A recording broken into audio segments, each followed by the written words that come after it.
प्राकृतिक चिकित्सा में जड़ी बूटियों का स्थान। प्राकृतिक चिकित्सा के मुख्य साधन मिट्टी, जल, धूप, वायु आदि माने गए हैं। इनका उपचार प्रायः बाह्य रूप से किया जाता है। इनके असर से शरीर के भीतर का दूषित मल और विजातीय द्रव्य घुलकर या द्रव बनकर मलाशय, गुर्दा या चर्म द्वारा बाहर निकल जाते हैं। पर अनेक व्यक्तियों की प्रकृति ऐसी होती है कि उन पर इनका असर बड़ी देर से होता है। तब तक वे घबराकर प्राकृतिक उपचार को त्याग देते हैं। ऐसे लोगों के लिए अनुभवी चिकित्सक पुराने समय से काम में लाई जाने वाली उन जड़ी बूटियों और खाद्य पदार्थों को काम में लाते हैं जिनकी रोगनाशक शक्ति प्रसिद्ध है और जो किसी तरह की हानि नहीं पहुंचाते। इस प्रकार की चिकित्सा करने वालों में जर्मनी का फादर नीप बहुत प्रसिद्ध है। वह जल चिकित्सा का एक बहुत बड़ा ज्ञाता और प्रचारक था और उसने इसके द्वारा अगणित कठिन रोगियों को चंगा करके सर्वत्र इसका डंका बजा दिया था। फादर नीप अपनी चिकित्सा पद्धति में जलोपचार के साथ अनुभूत जड़ी बूटियों का भी प्रयोग करता था। अनेक कट्टर विचारों के प्राकृतिक चिकित्सक उसके इस कार्य के विरुद्ध थे और तरह तरह के आक्षेप करते थे। उनका आशय यह था कि चाहे ये जड़ी बूटियां पुराने जमाने से जनता में प्रचलित रही हैं, पर प्राकृतिक चिकित्सकों द्वारा इनका उपयोग औषधियों के प्रति लोगों के विश्वास को सुदृढ़ ही बनाएगा और अंत में वे वैद्यों और अत्तारों के पास ही पहुंच जाएंगे। दूसरे पक्ष वालों का कहना था कि जिन साधारण जड़ी बूटियों को हम अपने दैनिक जीवन में काम में लाते रहते हैं, अगर उनमें शक्तिशाली स्वास्थ्य प्रदायक तत्व पाए जाते हों तो प्राकृतिक उपचारों के साथ उनका प्रयोग करना अनुचित नहीं है। इस तरह हम केवल एक बार में किसी एक ही बूटी का और वह भी उसके प्राकृतिक रूप में ज्यों का त्यों उपयोग करते हैं तो उसको औषधि चिकित्सा नहीं कह सकते। औषधि वही है जिसे तरह तरह की प्रक्रियाओं से बहुत कुछ बदल दिया गया हो और जो मुख्यतः ऐसे विषाक्त या तीव्र द्रव्यों से बनी हो जिनको हम साधारण अवस्था में स्वास्थ्य के लिए हानिकारक मानते हैं। इस वाद विवाद के संबंध में स्वयं फादर नीप ने जो विचार प्रकट किए थे वे पाठकों को विशेष महत्वपूर्ण जान पड़ेंगे। उनका एक अंश यहाँ दिया जाता है। मैंने अपनी जल चिकित्सा में जड़ी बूटियों का प्रयोग सम्मिलित करने के विषय में पहले ही काफी सोचा, समझा और विचार किया था।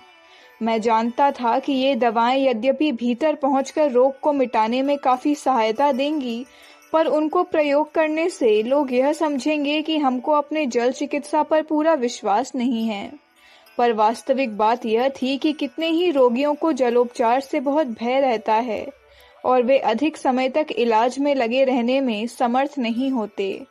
मैंने ऐसे बीमारों की सुविधा के लिए यह निश्चय किया कि उनकी बीमारी को दूर करने में जलोपचार के साथ साथ जड़ी बूटियों का प्रयोग भी किया जाए, जिससे रोग मुक्ति शीघ्र हो सकना संभव है। जड़ी बूटियों के 3 उद्देश्य।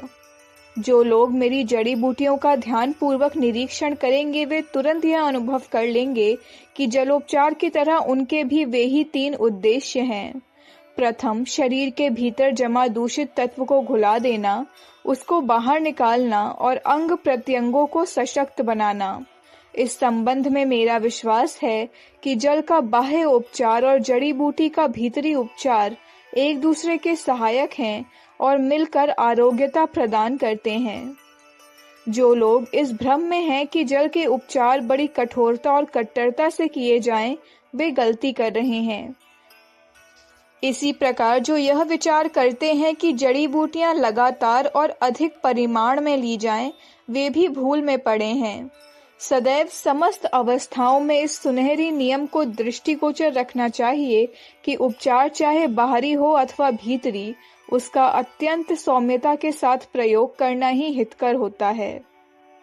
बहुत से रोगी ऐसे होते हैं जिनको थोड़ी दवा से संतोष नहीं होता। जितनी अधिक दवाएं, गोलियां आदि उनको दी जाएं, उतना ही ज्यादा वे संतुष्ट होते हैं।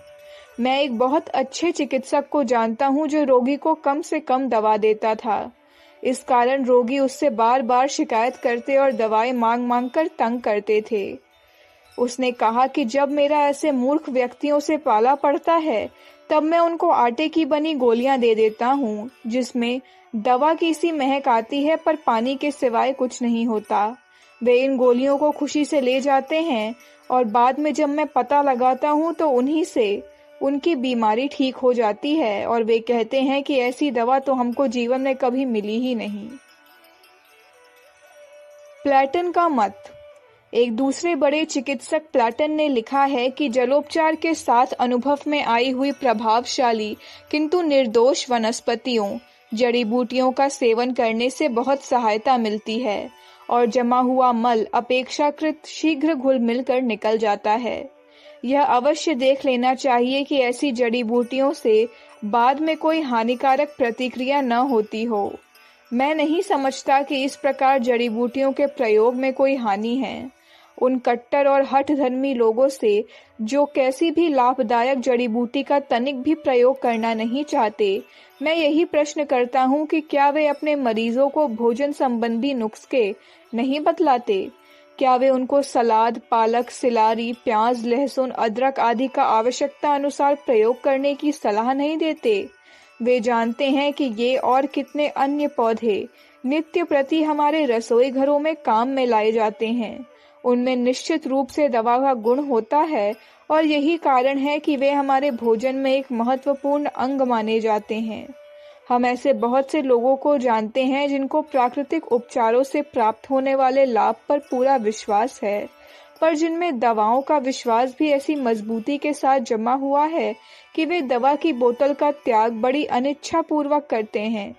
यदि ऐसे लोगों को अगणित बार की आजमाई हुई एकाध जड़ी बूटी का उपयोग करना बतला दिया जाए तो उनको बड़ा संतोष हो जाता है और किसी तरह की हानि की तो कोई संभावना रहती ही नहीं। इसी प्रकार अमेरिका के प्रसिद्ध प्राकृतिक चिकित्सक डॉक्टर बेनेडिक्ट लस्ट ने लिखा है कि वनस्पतियों और जड़ी बूटियों के रसों के महान रोग निवारक गुण अति प्राचीन काल से समस्त संसार के लोगों द्वारा जाने और माने गए हैं। केवल पिछले 70-80 वर्षों के भीतर जबकि एलोपैथी चिकित्सा ने कृत्रिम रूप से बनाई गई रासायनिक औषधियों का प्रयोग करना आरंभ किया है और उनके लिए विज्ञापनों द्वारा बेहद शोर मचाया गया है, लोगों का ध्यान इन जड़ी बूटियों की तरफ से हटने लगा है। आधुनिक चिकित्सा विज्ञान कुछ समय के लिए तो इन शीघ्र फलदायक औषधियों द्वारा लोगों को भुलावे में डालने में सफल हो गया, पर जब उनके पीछे होने वाले दुष्परिणाम दृष्टिगोचर हुए तो लोगों का ध्यान फिर जड़ी बूटियों की तरफ गया और फादर नीप जैसे सुयोग्य चिकित्सकों ने उनकी श्रेष्ठता और उपयोगिता को असंदिग्ध रूप से सिद्ध करके दिखला दिया। आयुर्वेद का एक औषधि विधान। यद्यपि फादर नीप ने अपने समय की परिस्थिति के अनुसार जड़ी बूटियों को केवल उनके स्वाभाविक रूप में ही सेवन करने का प्रचार नहीं किया, वरन उनका सत, काढ़ा, चूर्ण और तेल बनाकर काम में लाने का परामर्श दिया, पर अब परिस्थितियां बदल गई हैं।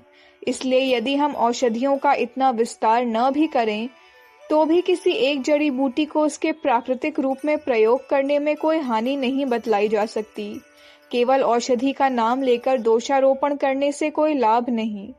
प्राकृतिक चिकित्सा भी इन 50 वर्षों के भीतर बहुत कुछ बदली है और उसमें सीधे सादे स्नानों और पट्टियों की बजाय बहुमूल्य मशीनों द्वारा इलाज करने, बिजली और सूर्य चिकित्सा के लिए बड़े बड़े यंत्र और विशेष मकान, कमरे आदि बनाने का भी समावेश हो गया है।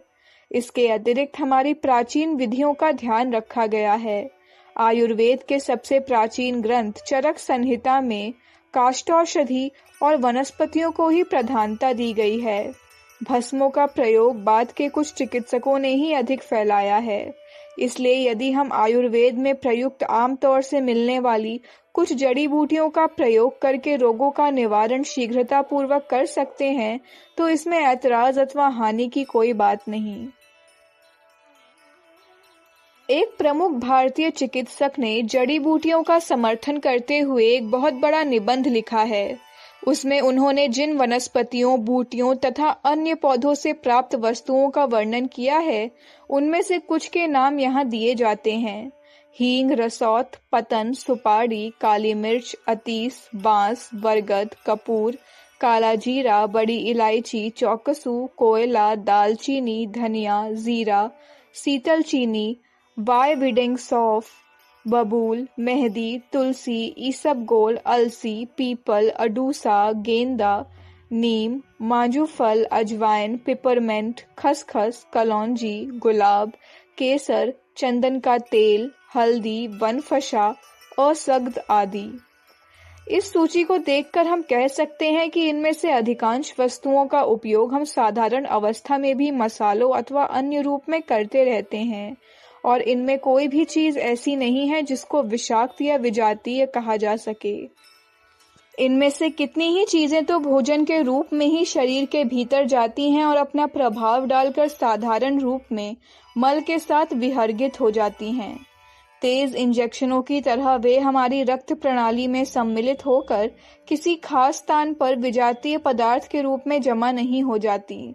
ऐसी साधारण जड़ी बूटियों का प्रयोग स्वास्थ्य रक्षा और रोग निवारण के लिए हर प्रकार से हितकारी ही कहा जा सकता है। अखंड ज्योति, अगस्त 1962, पृष्ठ संख्या 46, 47, 48, 49। हमारे YouTube चैनल विचार क्रांति दूत अखंड ज्योति पत्रिका को सब्सक्राइब करें एवं अगली वीडियोस प्राप्त करने के लिए बेल आइकन दबाएं। धन्यवाद।